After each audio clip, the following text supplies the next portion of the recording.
Assalamualaikum warahmatullahi wabarakatuh. Salam sejahtera untuk kita semua.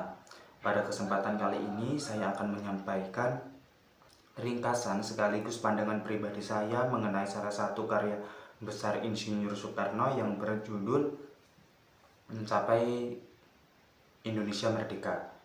Karya ini ditulis pada tahun 1933 saat Bung Karno tengah menjalani masa pengasingan di Pangalengan, Jawa Barat.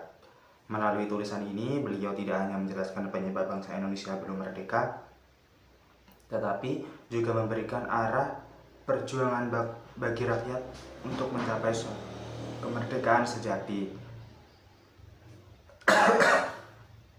Berikut adalah penjelasan dan refleksi saya mengenai isi dari risalah tersebut.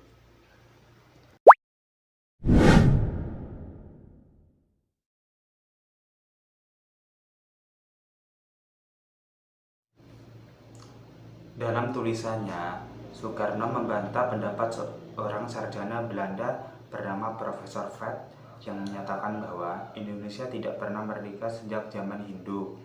Soekarno menjelaskan bahwa hubungan antara Indonesia dan India pada masa itu bukanlah hubungan penjajahan, melainkan hubungan budaya. Bangsa Indonesia memiliki peradaban sendiri dan sistem kenegaraan yang mandiri.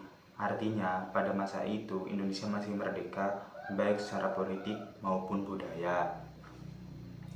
Namun, kemerdekaan itu kemudian hilang ketika bangsa Eropa datang membawa sistem kapitalisme dan imperialisme.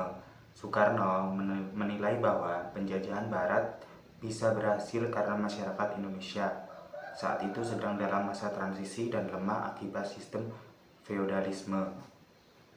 Perpecahan antara kerajaan dan kelas sosial yang timpang membuat bangsa ini mudah dikuasai.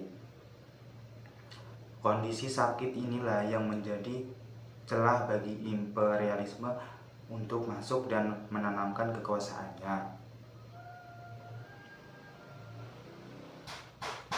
Soekarno kemudian membedakan antara imperialisme lama dan modern.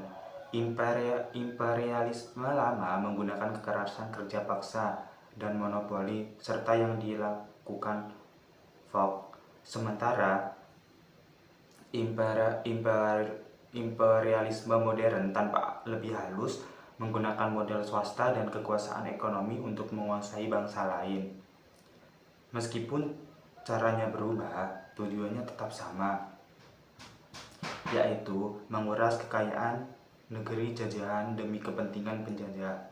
Ia menyebut Indonesia sebagai ladang eksploitasi besar di mana kekayaan alam diangkut ke luar negeri sementara rakyat hidup dalam kemiskinan. Bung Karno dengan tegas menggambarkan penderitaan rakyat di bawah sistem kolonial. Ia menulis bahwa rakyat Indonesia bekerja keras namun tetap miskin, sementara hasil bumi seperti gula, karet, teh, dan minyak hanya memperkaya pihak asing. Pendidikan sangat terbatas, hak berserikat dan berbicara ditekan, dan kehidupan rakyat sehari-hari penuh kesengsaraan. Soekarno menyebut bahwa penjajahan tidak hanya menghancurkan tubuh rakyat, tetapi juga merusak jiwa mereka.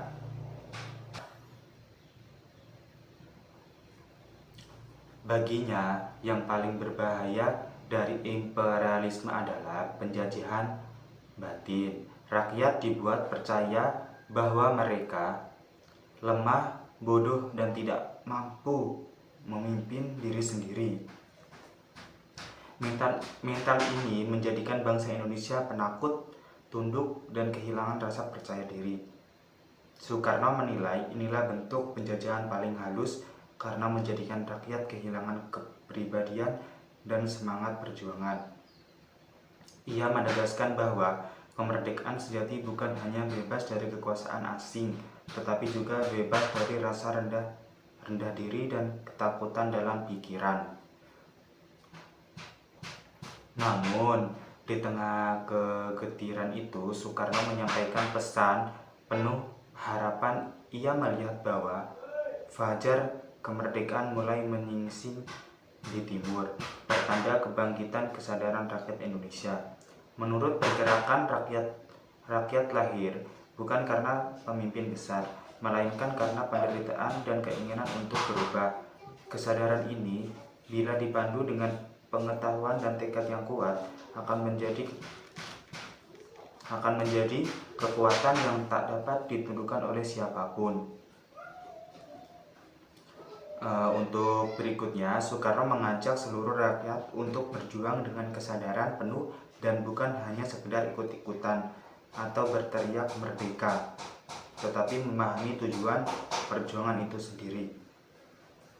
Ia menginginkan sebuah pergerakan yang sadar, berorganisasi, berorientasi pada perubahan menyeluruh terhadap sistem sosial. Bagi Soekarno, penjajahan melawan imperialisme dan kapitalisme adalah perjuangan untuk membangun masyarakat baru yang adil, setara, dan bermartabat.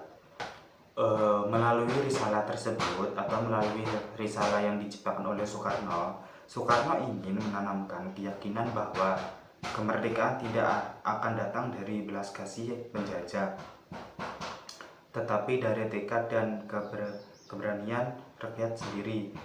Ia menutup tulisan yang seruan yang mengunggah bahwa meski bangsa ini pernah terpuruk semangatnya dan kemerdekaan tidak akan pernah padam. Fajar kemerdekaan telah tampak dan tugas rakyat Indonesia adalah menyambutnya dengan perjuangan persatuan dan kesadaran penuh akan hak untuk hidup merdeka. Dulu Bung Karno nulis risalah ini itu tahun 1933 di Pangalengan saat beliau lagi rehat dari perjuangan. Tapi pikiran revolusionernya nggak pernah diam. Ia menulis ini untuk membangunkan kesadaran rakyat supaya kaum marhaen tahu bahwa kemerdekaan bukan hadiah tapi hasil dari perjuangan. Audio Jungle.